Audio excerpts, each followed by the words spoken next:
서울특별시 금천구의 한 교차로. 횡단보도 신호가 바뀌고 사람들이 건너기 시작합니다. 그런데 그때 화물차 한 대가 후진해서 교차로로 진입하는데요. 이거 어떻게 오는 거야? 멈추지 않고 횡단보도까지 돌진합니다. 미끄러지는 거야. 아하, 그 순간 횡단보도를 건너던 보행자. 너무 다행이에요. 다급히 뒷사람이 끌어당깁니다.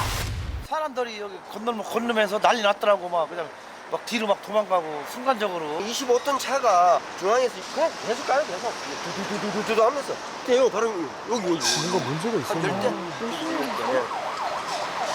화물차는 횡단보도를 지나 신호 대기 중인 차량들을 연달아서 들이받았습니다. 서 있던 차량들을 밀고 그대로 약 30m를 더 간 후에야 겨우 멈춰선 화물차. 큰 사고예요. 이 사고로 10대의 차량이 파손됐는데요.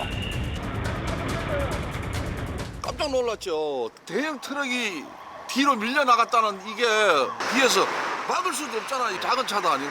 그런데 화물차는 왜 왕복 10차선 도로에서 후진을 했던 것일까요? 사고 약 20분 전 화물차가 도로 위에 멈춰섭니다.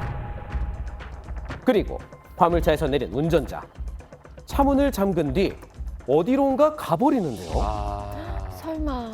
그렇게 도로 위에 주차된 화물차. 운전자가 내리고 약 15분이 지난 후 아이고. 내리막길을 미끄러져 점점 내려가기 시작합니다. 이때 다른 차량들은 주행 신호를 받고 달려오고 있었는데요. 거꾸로 내려오는 화물차 옆으로 아슬아슬하게 피해갑니다. 눈 때문에 도로가 미끄러웠던 상황. 속도가 점점 빨라진 화물차가 보행자들을 향해 돌진했는데요. 그대로 신호 대기 중인 차량들을 잇따라 충격했던 것입니다. 도로이 흉기네요. 약 300m를 내려와 사고를 낸 화물차. 분명히 멈춰있던 화물차는 왜 갑자기 내려와 교차로로 돌진했던 것일까요? 내려와서 안에 보니까 핸드브레이크가 밑으로 내려가 있어요. 아하. 그래서 체리 틀고 지상을 조정할 거고 골목 가시는 게 우회인지 운전자 주차사고 위반인지는 이제 법리 검토를 해봐야겠죠.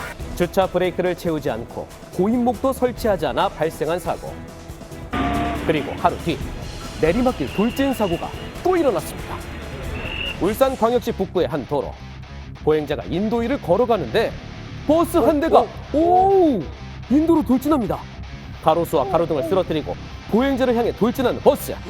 보행자는 다급히 피하는데요. 얼마나 놀랐을까요? 도대체 버스는 어디에서 왔던 것일까요? 버스는 앞에 전면 유리 다 박살 나 있고 가로수가 그냥 다 쓰러져 있었고 가로등도 무너져 내려 있었고요. 나무를 밟고 밀려서 계속 내려왔는데 놀랬죠. 멈춰있던 버스가 서서히 움직입니다. 차선을 밟고 주행하는 버스. 옆을 지나던 승용차는 중앙선을 넘어 겨우 버스를 피해 지나가는데요. 버스는 그렇게 점점 속도를 높이더니 중앙선을 넘어 그대로 인도로 돌진하고 말았습니다. 쓰러진 가로수와 가로등에 걸려 멈춰선 버스. 보행자는 다행히 충돌을 피했는데요. 약 110m를 내려와 인도로 돌진한 버스. 그런데 사고 당시 버스 안에는 운전자가 없었다는데요. 기사가 내리면서 고인목은 일단 설치를 안 했고 안전장치는 했다고 이야기를 하더라고요. 좀 더 조사를 해볼 생각입니다. 내리막길에서 고인목을 설치하지 않아 발생한 두 사고. 예방할 수는 없었던 걸까요? 경사정봇에서 고인목 설치와 같은 미끄러짐 방지 조치는 도로교통법상의 의무인데도 제대로 안 지켜지고 있습니다. 위반하더라도 범칙금 4, 5만 원에 불과한데요.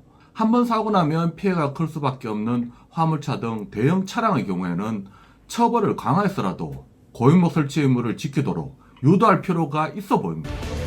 내리막길에서는 반드시 고인목을 설치해 이런 사고를 예방해야겠습니다.